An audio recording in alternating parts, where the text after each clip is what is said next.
What is going on, nerds and nerdettes? It's your boy, Stevie B. Drama, drama, drama, drama. There is always some drama going on.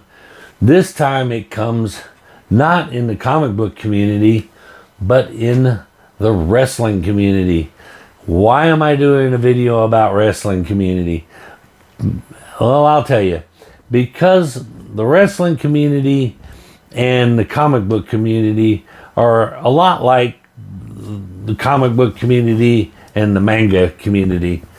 They're different, but they share a common thread. You'll find that a lot of people that collect comics are also big wrestling fans, and vice versa. A lot of big wrestling fans also love comics.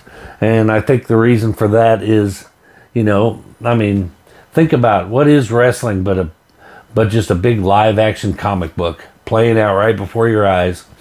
Over the top characters. You got the good guys versus the bad guys. All the storylines and the drama that goes on in between it. The episodic continuation of the stories that all culminate in one big event at the end of the month.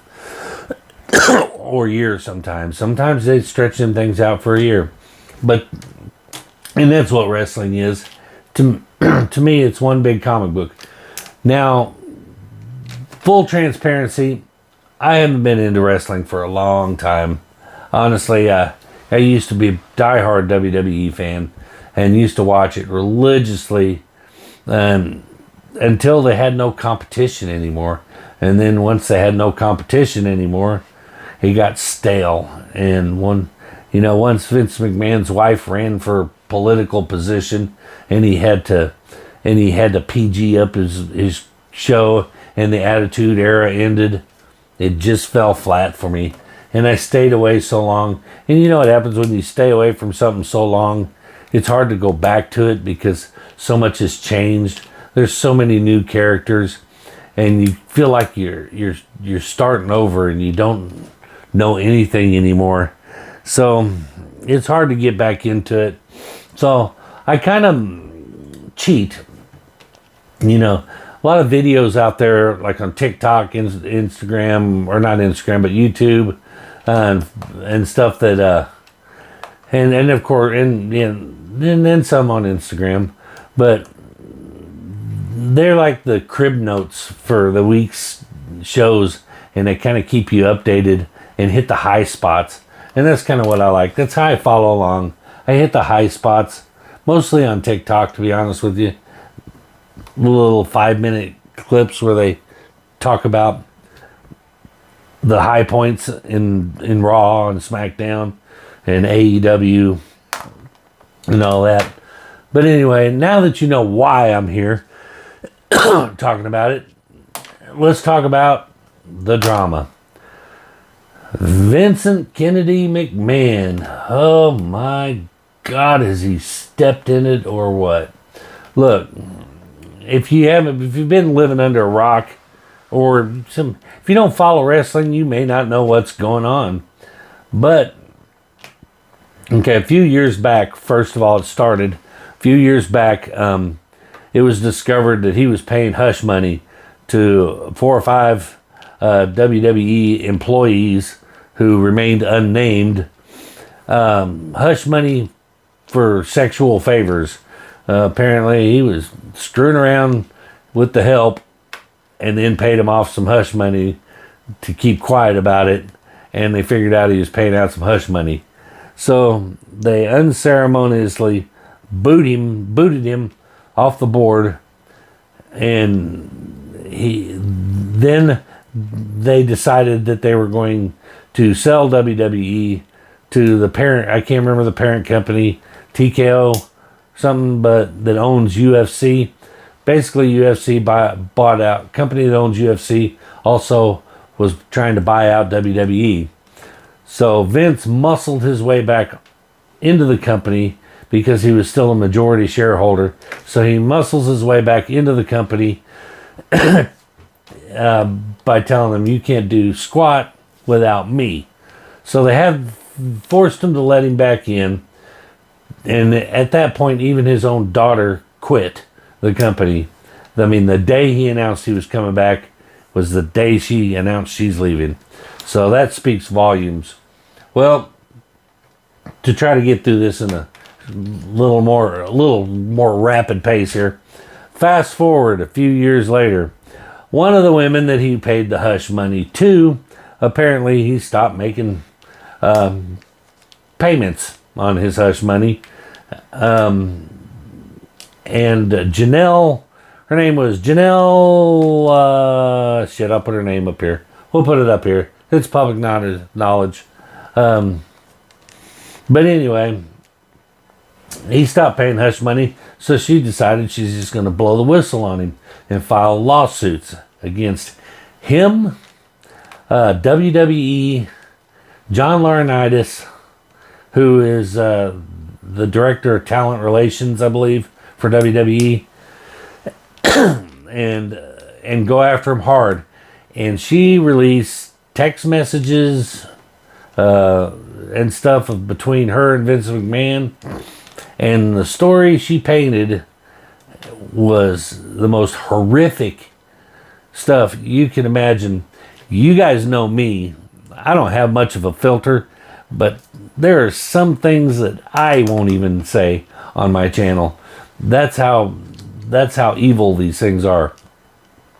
But she is suing him for sexual assault, trafficking, and one other thing. I'm not sure. Three things. I had all this together in my head when I started this, and I blank. You see that happening. It comes with age. What can I say?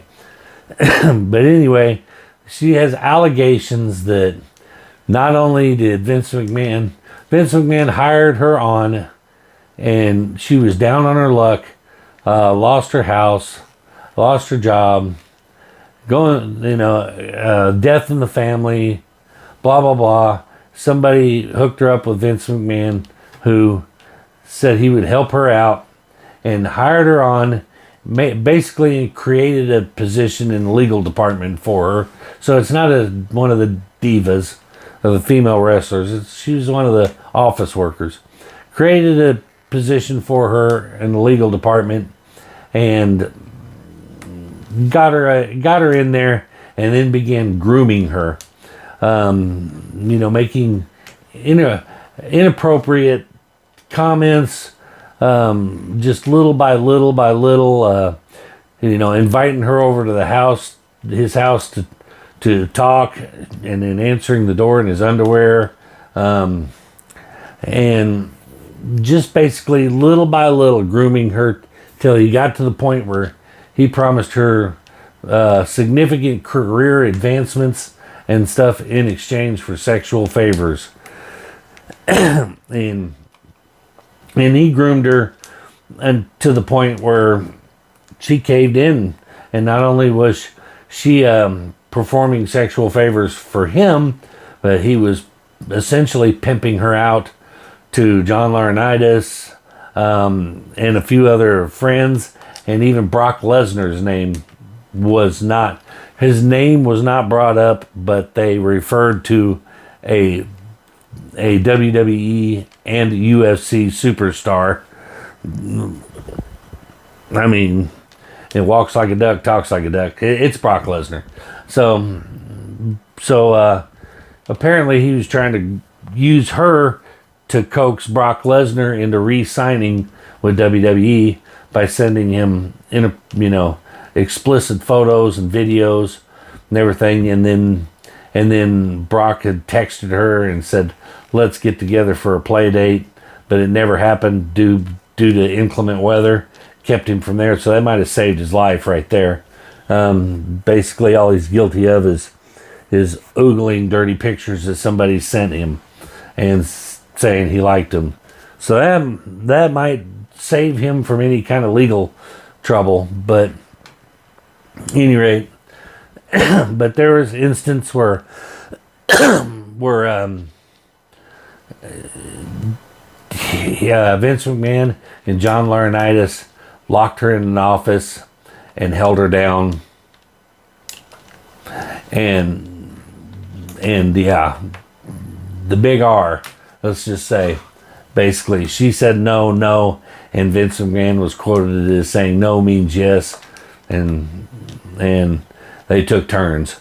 So that is more than sexual assault. That is straight up the big R. How this is only a civil suit right now, I don't know, because I don't think the statute of limitations is up on this. So I don't know why there are not criminal charges being, being applied here, but there could be in the future. She said the reason why she hadn't come forward was because Vince McMahon basically coaxed her and pressured her into signing an NDA, a non-disclosure agreement, that stated that she would not talk about their relationship or speak of him in a unflattering manner. Now, I'm not a lawyer, but I am pretty sure that a non-disclosure agreement does not include sexual assault. I don't think you can hold them to an NDA if they sexually assault you and then say, well, you signed an agreement that said you wouldn't tell nobody. I don't think that's how an NDA works. I'm pretty sure of that. So I don't know why she thought an NDA bound her from telling people that she was assaulted. That's not how it works. It's not how it works at all. You can't use an NDA to keep people quiet about illegal activities. That doesn't work that way. But here's the thing. Here is the thing. This puts WWE and UFC and every single one of its employees, it paints a really negative light. Even if they were all unaware, which allegations are that there was tons of people that were aware this was going on and they covered it up, which pretty likely. If he was sending pictures of this woman or having her send pictures out to all kinds of people. So, there's no way that you send it to Joe, Joe sends it to Tom, Tom sends it to Dick, and everybody probably knew this was going on, including Triple H, Stephanie, his kids, whatever. They all probably knew this was going on and covered it up. So, and the reason they covered it up is because something like this could destroy that company. Now, I'm not one of those people that jump on the bandwagon and say, oh my God, this could be the end of WWE as we know it. Like everybody's talking about CGC and their scandal, saying this is the end of CGC. I'm going to say that, and I say usually the one that says, no, it's not. And I don't think this is going to be the end of WWE or UFC either. But I think what it's going to take, nothing short of a public execution of Vince McMahon is going to make this go away. If he gets off with a slap on the wrist, or they cover this up and he gets away with it, it's gonna look like they're taking his side and they're supporting him, and they cannot do that and survive. Which is amazing to me, that there's no call for boycotts of WWE and all this and that, because you put one trans guy on a beer can and the whole world lost their shit. But and I agree that was stupid marketing, but my point being is you do something like that, the world loses their mind and boycotts and costs that company billions and billions of dollars.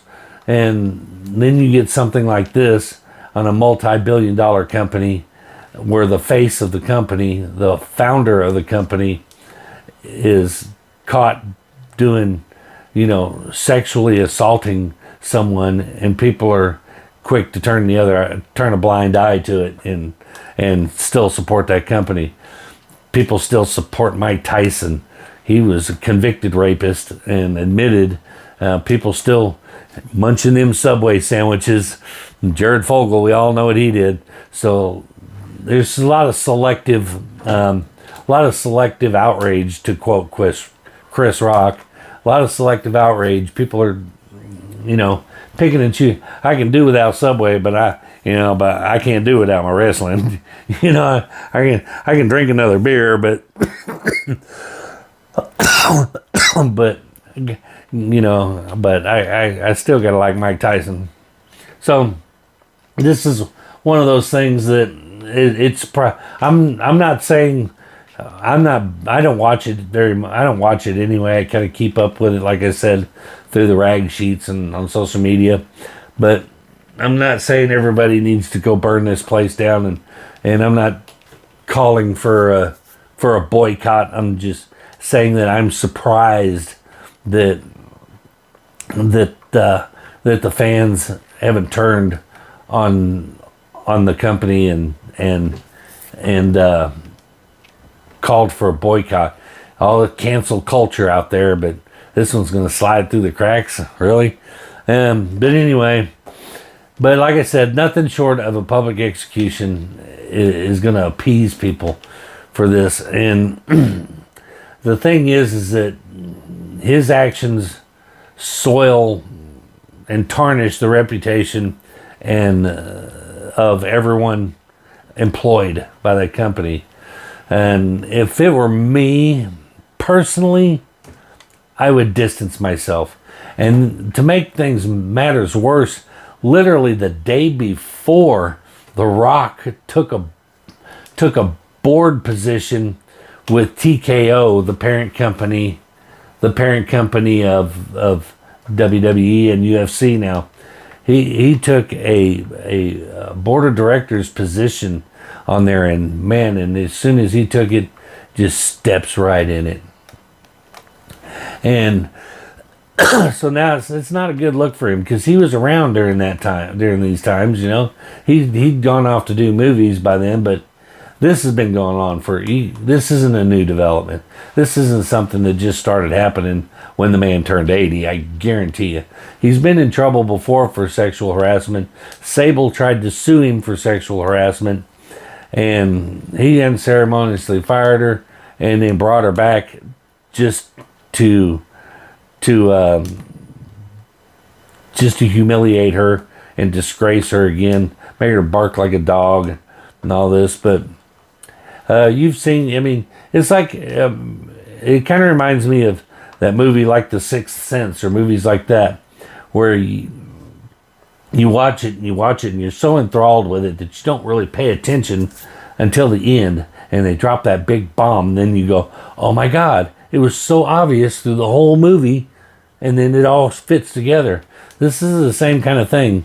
You just think he's a character that he plays on there, and you don't think of it, and then when boom, something like this happens, you go, oh my God, it makes so much sense. It was there in front of you the whole time. He was a womanizer. His character was a womanizer. The countless number of bra and panty matches, the negligee matches. Hell, he had an 80-year-old woman flash her boobs on a pay-per-view. And so, the signs have always been there. We just chose not to see them. So now those things are being thrust into the spotlight. So now everybody sees it, and now you can't ignore it. So, and like I said, if it were me and I worked for that company, and this would be the time I would desert the sinking ship. I don't think WWE is going to go out of business. I think they'll recover from it, but they've got to separate themselves from him, and they've got to basically burn him at the stake and show him, look, we don't support him, and we're going to light the match that takes him out.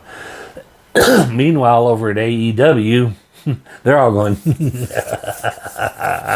because, yeah, hell, if I was Triple H and Stephanie, I think I would sell my WWE shares and then go buy AEW. I already got a good foundation there, and hell, half the employees work there from WWE anyway. Just start over, build a new company without Vince McMahon, without that black eye that he gave WWE and now UFC, and just start over. I know they're not going to do that, but I'm really hoping that not for the sake of the company itself, but for the sake of the people that have put their time and effort into that company, and are making their living through that company. I hope they survive this, and these people can continue, to that's their livelihood. They can continue to provide for their families and stuff, and not get drugged through the mud. But here's the thing.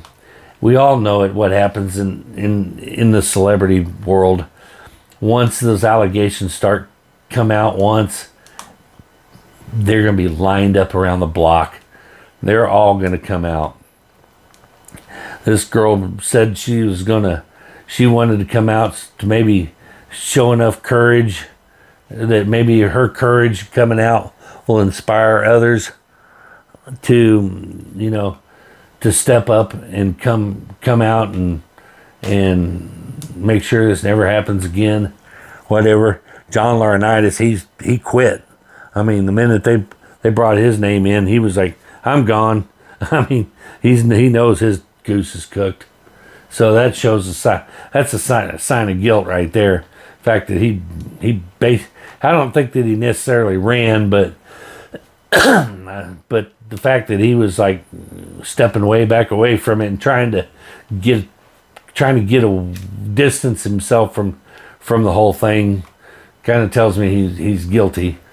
But everyone's innocent until proven guilty, so they say. But where there's smoke, there's fire. Walks like a duck, quacks like a duck. It's probably a duck. So he's got $1 billion. He can afford the best attorneys on the planet. Who knows what's going to happen? I just know that it's a huge, huge, huge shit stain for that whole company and everyone that works for it, including his kids. Just not good. Not good at all. But anyway, my opinion of the whole thing, I guess, like I said, one, he needs to never be seen around a WWE, UFC event ever again. He needs to be thrown under the jail. I imagine there'll be a settlement. I mean, more likely it's going to be a settlement. It's going to be tens and millions of dollars for this girl, and they won't disclose how much the settlement's for. You'll never get that closure. He'll pay her off, and then he'll go retire on a beach somewhere, and hopefully, the best we can hope for is he never steps his foot inside that company again, ever. But that's all we can hope for, I think. I don't think he's going to prison. Hell, if he did, he's 80-something years old. He ain't gonna make it in there a week anyway. But anyway, it's a messed up situation. I really think if it were me, I would seriously consider deserting this ship. Hate to say that, but I hope they don't have to. I hope they figure out a way to keep people from perceiving that everybody involved knew about this and that the company's evil and cause them to have to file bankruptcy or shut it down. Who knows? But anyway, that's my 2 cents worth. Let me know what you think in the comments. It's a messed up situation. Like I said, everything's alleged. Nothing's been proven yet, but it's one of those things, you know. Ideally, it'd be perfect to find out that she's lying and they prove it, but I don't. She's got text messages and everything from him, and the text messages are pretty telling. So I don't think that's going to happen. But anyway, again, like I said, let me know in the comments what you think. I know this isn't comic book related material, but like I said, I think it shares a common thread with comic collectors. So I thought I would talk about it a little bit. But that is going to do it for this one, guys. We will see you in the next one. Peace.